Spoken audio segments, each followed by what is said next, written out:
Her bir evlad şərəyyəv şöhrətlə şan atadır. Başa tac qəlbə fərə təxti Süleyman atadır.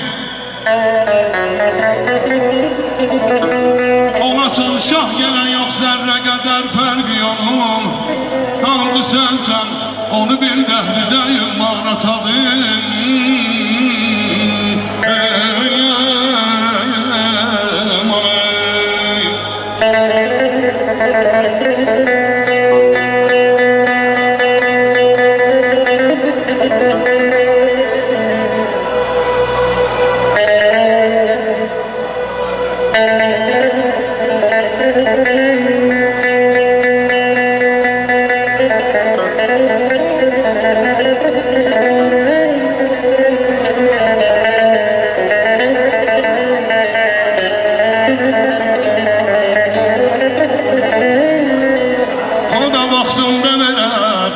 Borcunu evlada gerek, çünkü evladı için sahibi devran atadır. Bakiram, öz yeri vardır atanın evlada.